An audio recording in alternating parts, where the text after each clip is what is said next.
영상 시작 전 여러분들의 구독과 좋아요는 큰 힘이 됩니다. 결혼 2년차 서울 송파구의 한 아파트 단지에서 시작되는 이 이야기는 언뜻 보기엔 평범한 신혼부부의 일장 같아 보입니다. 30대 초반의 박지영과 30대 중반의 김민수. 이 두 사람은 연애 3년을 거쳐 결혼에 골이 난 후 지금까지 큰 탈 없이 살아왔죠. 지영은 매일 아침 7시 30분에 일어나 민수의 아침 식사를 준비합니다. 공기업에서 일하는 덕분에 출퇴근 시간이 일정해서 생활 패턴이 규칙적이에요. 반면 민수는 대기업 영업팀에서 일하느라 늘 바쁜 척했습니다. 회식이다, 접대다, 출장이다 하며 집에 늦게 들어오는 날이 잦았어요. 그래도 지영은 큰 불만 없이 남편을 기다려줬습니다. 신혼이니까 이해할 수 있다고 생각했거든요. 게다가 민수는 늦게 들어와서도 미안하다며 꽃이나 케이크를 사들고 오곤 했으니까 말이죠. 지영은 그런 민수의 마음 씀씀이가 고마웠습니다. 주말이면 두 사람은 번갈아가며 양쪽 부모님을 찾아뵈었어요. 이번 주는 시댁, 다음 주는 친정, 이런 식으로 말입니다. 시어머니는 지영을 무척 예뻐해 주셨고 지영의 어머니 역시 민수를 아들처럼 대해 주셨죠. 두 집 부모님들 모두 이 젊은 부부가 행복하게 살아가길 바라는 마음이었습니다. 송파구 전세 아파트는 비록 넓지는 않았지만 신혼부부에겐 충분했어요. 거실에 놓인 작은 소파에서 민수와 지영은 저녁마다 텔레비전을 보며 하루 있었던 일들을 나누곤 했습니다. 민수는 회사 동료들과 있었던 재미있는 에피소드를 들려주곤 했고, 지영은 공기업 특유의 안정적이지만 때로는 지루한 일상을 털어놓곤 했죠. 결혼 초기였던 만큼 두 사람 사이엔 아직 큰 갈등이나 문제가 없어 보였습니다. 물론 작은 다툼은 있었어요. 민수가 양말을 아무데나 벗어두는 것이나 지영이 화장품을 세면대에 어지럽게 늘어놓는 것 같은 사소한 생활습관 차이 때문에 말이에요. 하지만 그런 것들은 웃으면서 넘어갈 수 있는 수준이었습니다. 특히 지영은 민수가 자신을 얼마나 사랑하는지 의심해 본 적이 없었어요.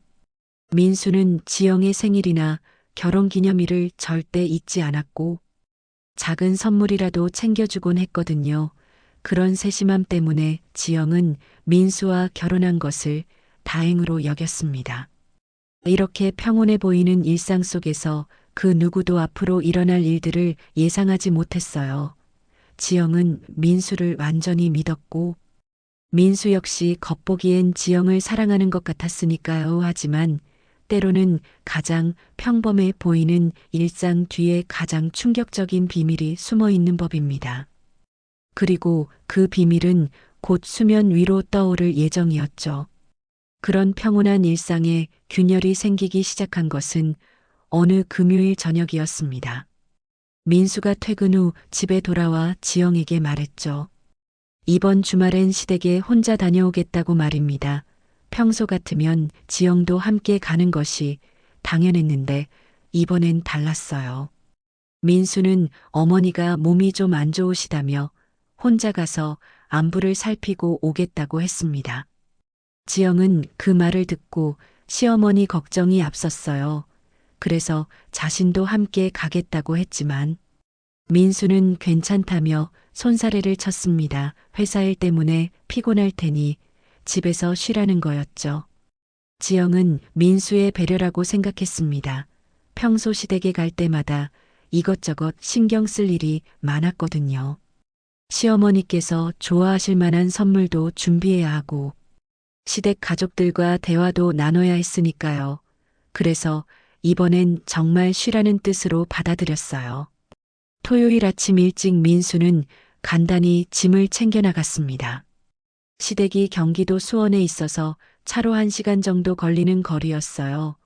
민수는 점심때쯤 도착해서 저녁 먹고 하루 묵다가 일요일 오후에 돌아오겠다고 했죠. 지영은 오랜만에 혼자만의 시간을 만끽했습니다. 평소 못 본 드라마도 몰아서 보고 친구들과 전화 통화도 오래 했어요. 그런데 일요일 저녁 민수가 돌아왔을 때부터 뭔가 이상한 낌새가 느껴지기 시작했습니다. 가장 먼저 눈에 띈 것은 민수 옷에서 나는 낯선 향수 냄새였어요. 평소 민수는 향수를 거의 사용하지 않았거든요. 지영이 그 냄새에 대해 물어보니 민수는 시댁에서 새로 산 세제를 써서 그런 것 같다고 대답했습니다. 두 번째로 이상한 점은 시댁에서 가져온 것이 전혀 없다는 거였어요. 평소 시어머니는 지영을 무척 아끼셔서 시댁에 갈 때마다 손에 무언가를 들려보내곤 했거든요. 김치나 반찬 같은 음식이나 과일 같은 것들 말입니다. 하지만 이번엔 아무것도 없었죠. 지영이 시어머니께서 주신 게 없냐고 물어보니 민수는 잠깐 들렀다 바로 나왔다고 했어요. 어머니가 몸이 안 좋으셔서 오래 있기가 힘들었다는 거였습니다. 그 말을 들은 지영은 더욱 걱정이 됐어요. 그래서 내일 전화라도 드려보자고 했죠. 하지만 민수는 괜찮다며 말렸습니다. 감기 기운이 있으셔서 푹 쉬시는 게 좋을 거라는 이유였어요. 지영은 그 말에 수긍할 수밖에 없었지만 마음 한구석이 개운하지 않았습니다. 그날 밤 지영은 잠자리에서 민수의 행동을 곰곰 생각해 봤어요. 평소와 다른 점들이 하나둘 떠올랐습니다. 시댁에 다녀온 후 샤워를 유난히 오래 한 것도 그렇고 휴대전화를 평소보다 더 신경 써서 관리하는 것도 그랬어요. 그 다음 주가 지나가는 동안 지영은 계속해서 지난 주말의 일을 생각했습니다. 민수의 행동에서 느꼈던 위화감이 쉽게 사라지지 않았거든요.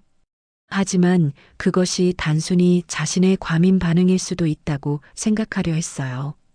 결혼한 지 얼마 안 된 신혼부부가 이런 의심을 하는 것 자체가 좋지 않다고 여겼으니까요. 평일 동안 민수는 평소와 다름없이 행동했습니다. 아침에 일어나서 지영이 차려준 아침을 먹고 출근하고 저녁에 돌아와서 저녁 식사를 함께 했어요. 텔레비전을 보며 대화도 나누고 평상시와 별다를 바 없어 보였죠. 지영은 지난주의 일이 정말 자신의 착각이었나 싶었습니다. 그런데 금요일이 되자 민수가 또다시 같은 말을 꺼냈어요.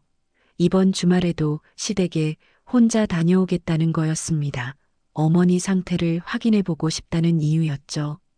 지영은 그 말을 듣는 순간 가슴이 쿵 내려앉는 기분이었어요.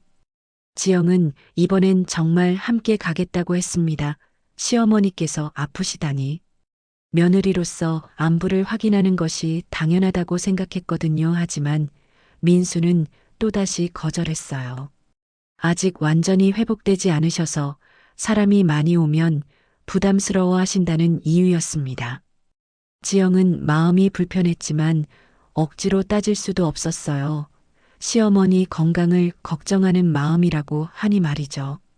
결국 민수 혼자 다녀오는 것에 동의할 수밖에 없었습니다. 토요일 아침 민수는 지난주와 마찬가지로 일찍 집을 나섰어요. 지영은 민수를 배웅하면서도 마음 한구석이 답답했습니다. 뭔가 이상하다는 느낌을 지울 수가 없었거든요. 그래서 오후쯤 시어머니께 안부 전화라도 드려보기로 마음먹었어요. 오후 2시쯤 지영은 용기를 내어 시어머니께 전화를 드렸습니다. 평소에도 가끔 안부 인사를 드리곤 했으니까 자연스러운 일이었어요. 전화를 받은 시어머니의 목소리는 평소와 다름없이 밝고 건강해 보였습니다. 지영은 몸이 안 좋으시다고 들었는데 괜찮으시냐고 물어봤어요. 시어머니는 의아해 하시며 자신은 멀쩡하다고 하셨습니다. 그리고 민수가 언제 온다고 했냐고 되물으셨죠. 지영은 그 순간 머리가 하얘지는 기분이었어요. 시어머니는 민수가 오늘 온다는 말을 전혀 듣지 못했다고 하셨습니다. 어제도 오늘도 연락이 없었다는 거였어요. 지영은 당황한 나머지 제대로 된 대답도 못하고 전화를 끊을 수밖에 없었습니다. 전화를 끊은 후 지영은 소파에 주저앉았어요. 머릿속이 복잡하고 가슴이 두근거렸습니다. 민수가 거짓말을 했다는 것이 확실해졌거든요. 그렇다면 민수는 도대체 어디에 간 것일까요? 누구를 만나러 간 것일까요? 지영은 온갖 생각이 머릿속을 스쳐 지나갔습니다. 혹시 민수에게 다른 여자가 있는 것은 아닐까 하는 생각도 들었어요. 하지만 그런 생각을 하는 자신이 너무 못되게 느껴져서 애써 지우려 했습니다. 그날 밤 민수가 돌아왔을 때 지영은 아무렇지 않은 척 남편을 맞이했습니다. 하지만 속으로는 온갖 생각이 뒤엉켜 있었어요. 민수는 평소와 다름없이 피곤하다며 씻으러 들어갔고 지영은 그 사이 민수의 가방을 슬쩍 살펴봤습니다. 가방 안에는 별다른 게 없어 보였어요. 하지만 지영의 눈에 띈 것은 민수 차 키였습니다. 혹시 차 안에 뭔가 있을지도 모른다는 생각이 들었거든요. 민수가 샤워하는 사이 지영은 조용히 지하 주차장으로 내려갔어요. 민수의 차 안을 살펴보니 조수석에 몇 장의 영수증이 떨어져 있었습니다. 지영은 떨리는 손으로 그 영수증들을 하나씩 확인해 봤어요. 그런데 놀라운 사실을 발견하게 됐죠. 톨게이트 영수증에 찍힌 지명이 경기도가 아니라 충청남도 천안이었던 겁니다. 시댁은 분명히 수원에 있는데 왜 천안 톨게이트를 지났을까요? 지영은 더 자세히 살펴봤습니다.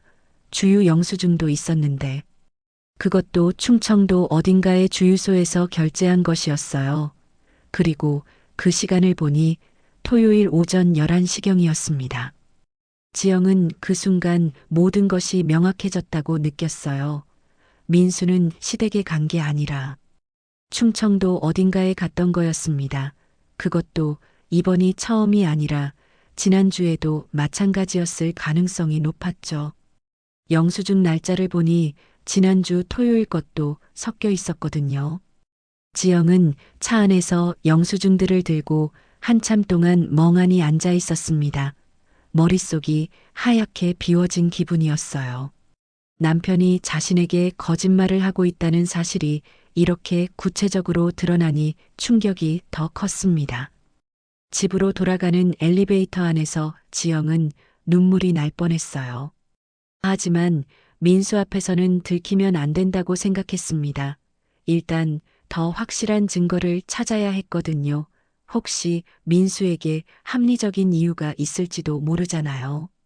하지만 며칠이 지나도 민수는 아무 말이 없었습니다.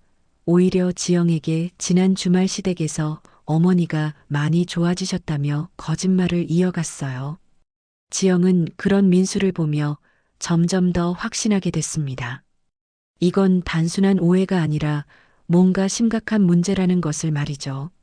지영은 혼자서는 이 문제를 해결할 수 없다고 판단했습니다. 민수에게 직접 따져 물어볼 수도 있었지만, 그러면 민수가 더 교묘하게 거짓말을 꾸며낼 수도 있었어요. 그래서 전문가의 도움이 필요하다고 생각했습니다.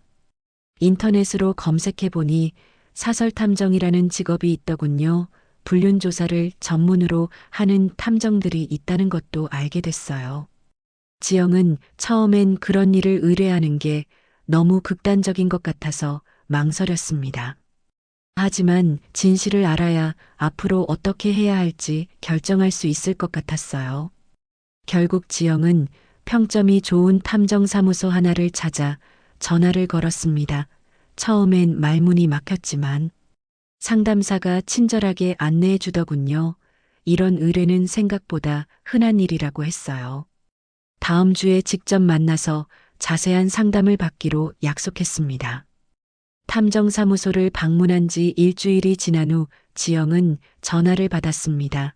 탐정이 초기 조사 결과가 나왔다며 사무소로 와달라고 했어요. 지영은 가슴이 두근거렸습니다.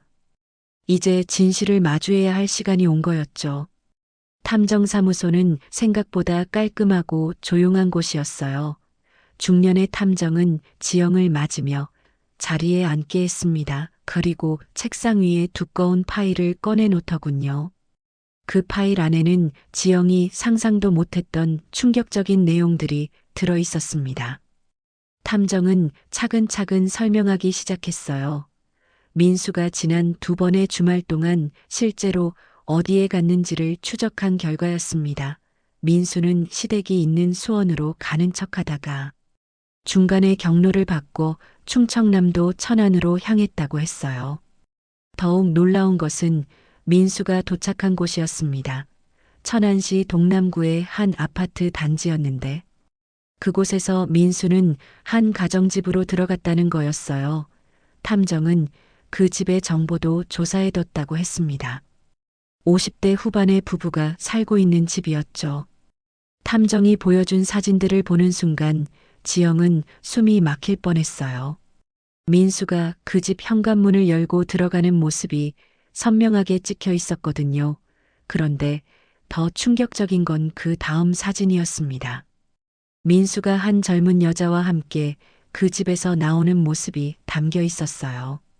그 젊은 여자는 20대 후반으로 보이는 키 작고 날씬한 체형이었습니다. 민수와 나란히 걸으며 자연스럽게 팔짱을 끼고 있는 모습이었어요. 지영은 그 사진을 보며 온몸이 떨렸습니다. 남편이 다른 여자와 이렇게 친밀한 모습으로 있다니 믿기지 않았거든요. 탐정의 설명은 계속됐습니다. 민수와 그 여자는 함께 근처 식당으로 가서 그 집 부부와 함께 점심 식사를 했다고 했어요. 4명이 한 테이블에 둘러앉아 화기애애하게 대화를 나누는 모습까지 사진으로 찍혀 있었습니다. 지영은 그 사진들을 보며 현실감을 잃은 기분이었어요.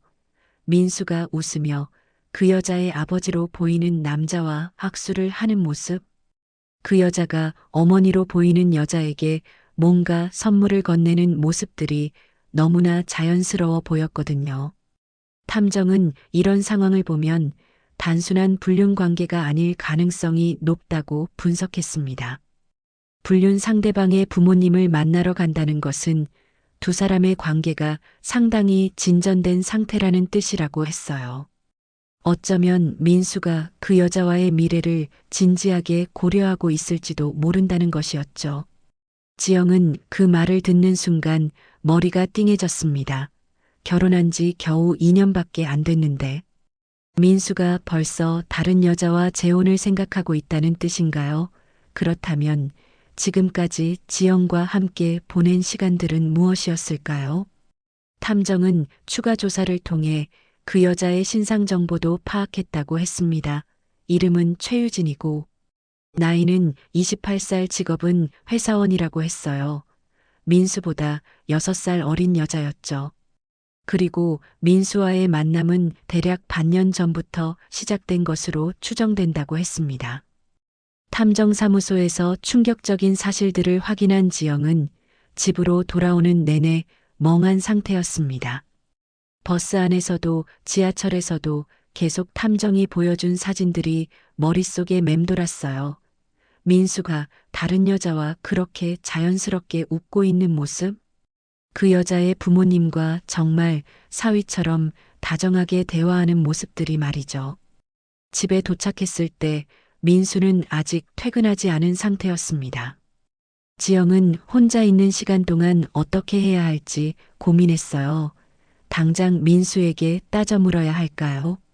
아니면 더 많은 증거를 모아야 할까요? 하지만 이미 충분한 증거가 있었죠. 사진과 탐정의 조사 결과만으로도 민수의 분류는 명백했으니까요. 저녁 8시쯤 민수가 집에 들어왔습니다. 평소와 다름없이 피곤한 표정으로 들어와서 지영에게 인사를 건넸어요. 오늘 회사에서 힘든 일이 있었다며 하소연하기도 했죠. 지영은 그런 민수를 보며 소름이 돋았습니다. 어떻게 이렇게 태어날 수가 있을까 싶었거든요. 저녁 식사를 하는 동안에도 민수는 평상시처럼 행동했어요. 회사 동료들 이야기도 하고 다음 주 계획에 대해서도 얘기했습니다. 그런데 그때 민수가 또다시 그 말을 꺼냈어요. 이번 주말에도 시댁에 다녀오겠다고 말이죠. 지영은 그 순간 참기 힘든 분노가 치밀어 올랐습니다. 벌써 세 번째 거짓말이었거든요. 민수는 여전히 시어머니 건강을 핑계로 대고 있었어요. 점점 좋아지고 계시긴 하지만 아직 완전히 회복되지 않으셔서 계속 관심을 가져야 한다는 거였죠. 지영은 애써 평정심을 유지하며 물어봤습니다. 정말 시댁에 가는 게 맞냐고 말이에요. 혹시 다른 곳에 갈 일은 없냐고도 넌지시 떠봤죠. 하지만 민수는 확신에 찬 목소리로 시댁밖에 갈 곳이 없다고 했어요. 어머니가 제일 중요하다면서 말입니다. 그 모습을 보며 지영은 정말 소름이 돋았어요. 민수가 이렇게 완벽하게 거짓말을 할 수 있는 사람이었나 싶었거든요. 결혼하기 전까지는 전혀 몰랐던 민수의 모습이었습니다. 아니, 어쩌면 처음부터 민수가 이런 사람이었는데 지영이 몰랐던 것일 수도 있었죠. 지영은 마지막으로 한 번 더 확인해 보고 싶었어요. 토요일 오후에 시어머니께 전화를 드려보겠다고 했습니다. 그런데 민수는 또다시 말렸어요. 너무 자주 전화드리면 부담스러워 하실 거라는 이유였죠. 지영은 그런 민수를 보며 확신했습니다. 민수가 들킬까봐 두려워하고 있다는 것을 말이에요. 그날 밤 잠자리에 누워서도 지영은 잠이 오지 않았습니다. 옆에 누워있는 민수가 다른 여자를 생각하고 있을까봐 무서웠거든요. 민수는 평상시처럼 지영에게 안녕히 주무세요라고 인사했지만 지영에게는 그 인사조차 거짓으로 들렸어요. 지영은 그 순간 깨달았습니다. 더 이상은 이 상황을 참을 수 없다는 것을 말이죠.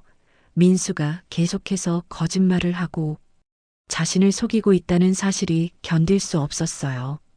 그리고 민수가 다른 여자와 진지한 관계를 맺고 있다는 사실은 더더욱 받아들일 수 없었습니다. 다음 날 지영은 회사에서 일을 하면서도 계속 어떻게 해야 할지 고민했습니다. 탐정의 조사 결과를 바탕으로 민수에게 직접 따져 물을 수도 있었지만 그건 현명하지 않다고 생각했어요. 민수가 발뺌을 하거나 더 교묘하게 숨길 수도 있었거든요. 점심시간에 지영은 인터넷으로 이혼 관련 정보들을 검색해 봤습니다. 불륜에 대한 법적 대응 방법, 이혼 소송 절차, 상간 소송에 대한 내용들을 하나씩 읽어보니 생각보다 복잡한 과정들이 많더군요. 하지만 지영에게는 확실한 증거가 있었어요. 탐정이 찍은 사진들과 조사보고서 말입니다. 퇴근 후 지영은 집 근처에 있는 법무법인을 찾아갔습니다. 이혼 전문 변호사가 있는 곳이었어요. 처음 변호사 사무실에 가보는 것이라 떨렸지만 이제는 결정을 해야 할 때라고 생각했습니다. 변호사는 중년의 여성이었는데 지영의 이야기를 차분히 들어주었어요. 지영은 탐정 보고서와 사진들을 모두 보여주며 상황을 설명했습니다. 민수가 시댁에 간다고 거짓말을 하고 실제로는 불륜 상대방의 부모님을 만나러 갔다는 것까지 상세히 말했죠. 변호사는 자료들을 꼼꼼히 살펴본 후 이것은 상당히 유리한 증거라고 평가했습니다. 특히 불륜 상대방의 부모님과 만난다는 것은 단순한 육체적 관계가 아니라 정신적 결합까지 이루어진 상태로 볼 수 있다고 했어요. 이런 경우 이혼 소송에서 위자료를 받을 가능성이 높다고 설명해 주더군요. 또한 최유진을 상대로 한 상간 소송도 가능하다고 했습니다. 기혼자와 불륜 관계를 맺은 것에 대한 손해배상 청구권이 있다는 거였죠. 변호사는 지영에게 더 많은 증거를 수집할 것을 권했습니다. 민수와 최유진이 함께 있는 장면들을 더 확보하면 소송에서 훨씬 유리해질 거라고 했어요.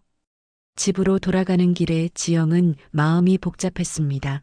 이제 정말로 이혼을 하게 될 거라는 생각이 실감났거든요. 결혼할 때만 해도 평생을 함께 할 거라고 생각했는데 이렇게 빨리 끝날 줄은 꿈에도 몰랐어요. 그런데 집에 들어가자 민수가 평상시처럼 텔레비전을 보며 앉아 있었습니다. 지영을 보자 반갑게 인사하며 오늘 어디 갔다 왔냐고 물어보더군요. 지영은 친구를 만나고 왔다고 대답했어요. 민수는 아무 의심 없이 그 말을 믿는 것 같았습니다. 저녁을 먹으면서 민수는 또다시 이번 주말 계획에 대해 얘기했어요. 시댁에 가서 어머니 상태를 확인해 보고 오겠다는 거였죠. 지영은 속으로 웃음이 나왔습니다. 민수가 아직도 자신의 거짓말이 완벽하게 통하고 있다고 생각하고 있다는 게 믿어지지 않았거든요. 지영은 이번에도 그냥 다녀오라고 했어요. 대신 시어머니께 안부 인사 좀 전해달라고 부탁했습니다. 민수는 당연하다는 듯이 고개를 끄덕였죠. 그 모습을 보며 지영은 민수가 정말 뻔뻔한 사람이라는 걸 새삼 깨달았어요. 그날 밤 지영은 변호사가 준 서류들을 정리하며 앞으로의 계획을 세웠습니다. 일단 민수가 이번 주말에도 최유진을 만나러 갈 테니 탐정에게 추가 조사를 의뢰해야겠다고 생각했어요. 더 확실한 증거들을 모아서 소송에서 승리해야겠다고 다짐했습니다. 그로부터 한 달이 지난 어느 월요일 아침 민수는 평소와 같이 출근 준비를 하고 있었습니다. 그런데 현관 초인종이 울렸어요. 민수가 문을 열자 정장을 입은 남자가 서 있었습니다. 그 남자는 법원 직원이라고 신분을 밝히며 민수에게 소장을 전달했어요. 민수는 무슨 일인지 모르겠다는 표정으로 서류를 받아들었습니다. 하지만 그 서류를 펼쳐보는 순간 얼굴이 새하얗게 변했어요. 이혼 소송 신청서였거든요. 그것도 지영이 원고로 되어 있는 서류였습니다. 더욱 충격적인 것은 그 다음에 전달받은 서류였어요. 최유진을 상대로 한 상간소송 신청서까지 있었던 겁니다. 민수는 그 순간 자신이 완전히 들통났다는 것을 깨달았어요. 하지만 어떻게 지영이 알게 됐는지 도무지 이해할 수 없었습니다. 법원 직원이 떠난 후 민수는 급하게 지영에게 전화를 걸었습니다. 하지만 지영은 전화를 받지 않았어요. 회사로 찾아가려고 했지만 지영의 동료가 나와서 지영을 만날 수 없다고 했습니다. 민수는 그제서야 지영이 얼마나 치밀하게 준비했는지 알게 됐어요. 저녁이 되어 집으로 돌아왔지만 지영은 보이지 않았습니다. 대신 거실 탁자 위에 편지 한 통이 놓여 있었어요. 지영이 쓴 편지였죠. 민수는 떨리는 손으로 그 편지를 펼쳐봤습니다. 편지에는 지영이 모든 것을 알고 있다는 내용이 적혀 있었어요. 민수가 시댁에 간다고 거짓말하면서 실제로는 최유진과 만나러 천안에 갔다는 것. 최유진의 부모님을 만나서 함께 식사를 했다는 것까지 구체적으로 적혀 있었습니다. 심지어 사진까지 동봉되어 있었어요. 민수는 그 사진들을 보며 완전히 절망했습니다. 자신과 최유진이 함께 있는 모습, 최유진의 부모님과 웃으며 대화하는 모습들이 너무나 선명하게 찍혀 있었거든요. 이런 증거가 있으면 법정에서 변명의 여지가 전혀 없을 것 같았어요. 편지 마지막 부분에는 지영의 단호한 의지가 표현되어 있었습니다.